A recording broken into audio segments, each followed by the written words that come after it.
Hello everyone, welcome to our channel Students Life. आज इस video में हम क्लास 11 के सेकेंड चैप्टर जो हमने शुरू किया था फिजिक्स में एरर एनालिसिस में त्रुटियों के संयोजन में हमने पिछले वीडियो में जोड़ में त्रुटि और घटाने में त्रुटि तो पढ़ ली थी। आज गुणा में त्रुटि पढ़ेंगे, एरर इन मल्टीप्लिकेशन। तो इसको समझते हैं हम गुणा में त्रुटि। जैसे कोई भौतिक राशि y है और a इंटू बी के बराबर है। y के मापन में हमें त्रुटि निकालनी है। अब a को हम त्रुटि सहित कैसे लिख सकते हैं? a plus minus delta a, जहाँ a मान है और उसकी त्रुटि है ये। इसे b को लिख सकते हैं b plus minus delta b, इसे लिख सकते हैं। अब इनका मान रखते हैं यहाँ पे, तो y इक्वल्स टू हो जाएगा a plus minus delta a into b plus minus delta b। अब इनका मल्टीप्लाई कराते हैं तो होगा a into b plus minus a into delta B plus minus, अब इस डेल्टा ए का ये दोनों में कराते हैं तो होगा b into delta A plus minus delta A into delta B. अब ये जो delta A into delta B ये तो त्रुटि है, त्रुटि बहुत छोटी होती है, तो ये जो दोनों का मल्टीप्लाई कराएंगे तो बहुत छोटी हो जाएगी, इसलिए इसको नगण्य ले लेते हैं और छोड़ देते हैं। तो लिखेंगे नगण्य लेने पर, इसको नगण्य ले लेंगे तो क्या हो जाएगा y equals to a into b plus minus common हो जाएगा इसमें। अब इसको लिखेंगे a into delta B plus b into delta a, ये हो जाएगा। अब ये तो हो गई माप, और ये माप की निरपेक्ष त्रुटि, यानी कि जब दो राशियाँ a इंटू बी दो राशियाँ हों तो उनके गुणनफल से प्राप्त निरपेक्ष त्रुटि जो होगी a into delta B plus B into delta A, तो ये निरपेक्ष त्रुटि हो गई। अब निरपेक्ष त्रुटि के बाद क्या आता है? सापेक्ष त्रुटि, सापेक्ष त्रुटि अथवा भिन्नात्मक त्रुटि। सापेक्ष त्रुटि क्या हो जाएगी? त्रुटि और अपान में हम कर देंगे वास्तविक मान। तो त्रुटि क्या है? a into delta B plus B into delta A, ये हमारी त्रुटि है, और माप जो है a इंटू बी, ये माप है। अब इसको और सॉल्व करते हैं तो होगा a into delta b upon a into b, ये हो जाएगा, plus b into delta a upon a into b. अब ये b से b कैंसिल हो जाएगा और ये a से a कैंसिल हो जाएगा, तो क्या होगा?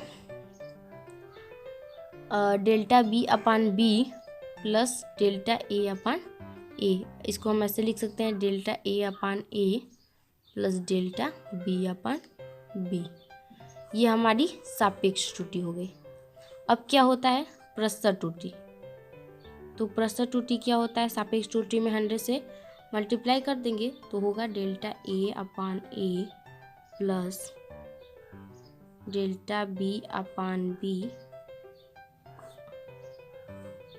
इंटू 100%। तो ये हमारी प्रसर त्रुटि निकल आई। तो इस पर गुणा में त्रुटि जो है, इस पर न्यूमेरिकल किस तरह से आते हैं ये अब हम देख लेते। तो क्वेश्चन ये है कि अगर कोई आयत है, आयत, तो इसकी लंबाई मापने में 3% की त्रुटि हुई है और चौड़ाई जो है उसको मापने में 2% की त्रुटि हुई है। परसेंट त्रुटि है, ये परसेंट की त्रुटि हुई है, तो इसका क्षेत्रफल मापने में कितने % की त्रुटि होगी ये हमें निकालना है। तो प्रसर त्रुटि है तो हम ऐसे, लंबाई ये अगर एल है तो ऐसे लिख सकते हैं प्रसर त्रुटि के लिए delta l upon l into 100 लिख सकते हैं, ये हमने बताया था।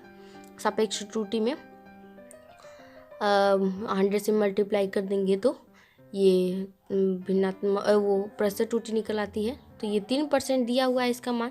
अब अगर चौड़ाई b है तो इसको हम ऐसे लिख सकते हैं delta b upon b into 100 equals to 2% दिया है 2%। अब इस क्षेत्रफल के मापन में प्रसर त्रुटि निकालना है हमें, तो इसको क्षेत्रफल को ऐसे लिख सकते हैं delta a upon a into 100 इसको हमें ये निकालना है। तो क्षेत्रफल बराबर, तो आप जानते हैं क्या होता है, L इंटू बी, आयत का क्षेत्रफल लंबाई गुणे चौड़ाई। तो इसके ए की जगह पे क्या लिख सकते हैं, delta a upon a into 100 equals to delta l upon l into 100 plus delta b upon b into 100, ऐसे लिख सकते हैं। अब delta l upon l into 100 का मान यहाँ पे दिया हुआ है 3%, यहाँ पे लिखेंगे 3 plus delta b upon b into 100 का जो वैल्यू है वो 2। अब इसको जोड़ेंगे तो हो जाएगा 5%।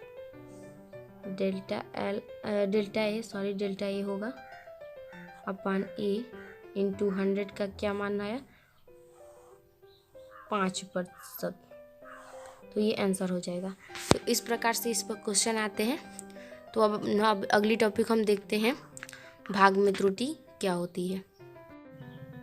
अब हम भाग में त्रुटि समझते हैं। जैसे एक फार्मूला हम यहाँ पे लिखते हैं, z equals to a square into b cube upon c root over d. ये एक फार्मूला है। जो z है एक भौतिक राशि है जो कि ए बी सी डी पर इस प्रकार से डिपेंड है, कुछ इस प्रकार से। तो z के मापन में हमें प्रतिशत त्रुटि निकालना है। सबसे पहले हम दोनों पक्षों में लॉग लेंगे, ठीक है। लॉग के लिए कुछ बेसिक फार्मूले होते हैं। जैसे अगर लॉग m इंटू n हो तो हो जाता है log m plus log n, ये आप पिछली कक्षाओं में पढ़े होंगे। फिर अगर log m अपान n हो तो होता है log m minus log n। यहीं पे हो है अगर log m का पावर n हो तो ऐसे होता है log n जो होता है पावर होता है वो आगे आ जाता है log n m। ये 3 बेसिक फार्मूले होते हैं लॉग के। तो दोनों पक्षों में लॉग लेने पर लिखेंगे, लॉग लेने पे क्या होगा, log z is equals to log a square into b cube upon c under root d. ये हो गया। अब जो ये log के साथ m इसको मान लेते हैं, इसको n मान लेते हैं। दूसरा फार्मूला देखिए तो क्या हो जाता है, log m minus log n। इसको करते हैं तो log z is equals to log a square into b cube minus log c under root d. ये हो गया। अब हम यहाँ पे देख रहे हैं, इसको m मान ले, इसको n मान ले। तो m इंटू n है तो क्या है, log m plus log n। इसको करते हैं पहले फार्मूले पर, log z is equals to log a square plus log b cube minus ये भी m इंटू n मान लेते हैं। तो ये क्या होगा, log c plus log root over d, ऐसे हो जाएगा। अब ये जो है पावर है तो इसको m मान ले, इसका पावर n इसको मान ले, तो क्या होगा, जो 2 है वो आगे आ जाएगा। जहाँ जैसे यहाँ पे m का पावर n था तो n आगे आ जा रहा था। ऐसे इसको करते हैं, log z is equals to 2 log a plus यहाँ पे 3 है पावर तो आगे 3 आ जाएगा, 3 log b माइनस, अभी इसी का तो कोई पावर नहीं है, log c, ये भी माइनस हो जाएगा, माइनस। अब कोई भी चीज़ अंडर रूट में होती है यानी कि उसका पावर जो है 1/2 है। जैसे यहाँ पे अगर x लिखा है अंडर रूट में तो x का पावर 1/2 होता है, ठीक है। तो ऐसे ही 1/2 log d, ये हो गया। अब क्या करते हैं कि इसका आंशिक अवकलन करते हैं। जैसे कि आप अगर कक्षा 12 में जाएंगे, जब क्लास 12 में, तो x आपको अवकलन में पढ़ाया जाएगा। log x का आंशिक अवकलन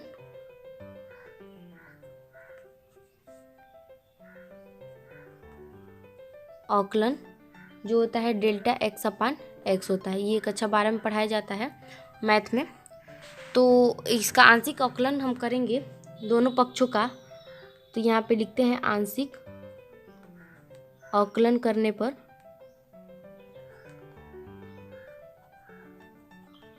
आंशिक अवकलन करेंगे जब हम, तो हो जाएगा यहीं पे log z है तो क्या होगा, delta z upon z equals to 2 delta a upon a plus 3 delta b upon b minus c delta c upon c minus 1 upon 2 delta d upon d। ये हो जाएगा आंशिक अवकलन करना। तो ये क्या हुई, सापेक्ष त्रुटि हुई। डेल्टा जेड अपान जेड ये तो सापेक्ष त्रुटि होती है, त्रुटि अपान वास्तविक मान। तो ये हमारी सापेक्ष त्रुटि है, ये है सापेक्ष त्रुटि। अब अधिकतर मापन में हमें अधिकतम सापेक्ष त्रुटि पूछी जाती है। अधिकतम सापेक्ष त्रुटि का मतलब क्या होता है कि यहाँ पे हमने इसको जोड़ा, लेकिन यहाँ पे सी और डी को घटाया। तो अधिकतम सापेक्ष त्रुटि में होते सारे त्रुटियों को एक में जोड़ दो, यानी कि सारा प्लस चिन्ह बना दो। तो जब अधिकतम सापेक्ष त्रुटि हम इसकी निकालेंगे, अधिकतम सापेक्ष त्रुटि, तो क्या मिलेगा, delta z upon z is equals to 2 delta a upon a plus 3 delta b upon b. अब इसको भी प्लस करेंगे तो होगा delta c upon c plus 1 upon 2 delta d upon d. ये हमारी हो गई अधिकतम सापेक्ष त्रुटि। ठीक है, अब इसका अगर ये हमें क्या निकालना था, प्रेशर त्रुटि। प्रेशर त्रुटि हम निकालेंगे, प्रेशर त्रुटि तो क्या करेंगे, 100 से सारे में मल्टीप्लाई कर देंगे। तो क्या होगा, delta z upon z into 100 equals to 2 delta a upon a into 100 plus 3 delta b upon b into 100 plus delta c upon c into 100 plus 1 upon 2 delta d upon d into 100।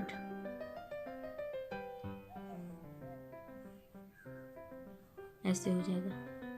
तो ये हमारा pressure त्रुटि, Z के मापन में pressure त्रुटि सापेक्ष त्रुटि हमने निकाल लिया।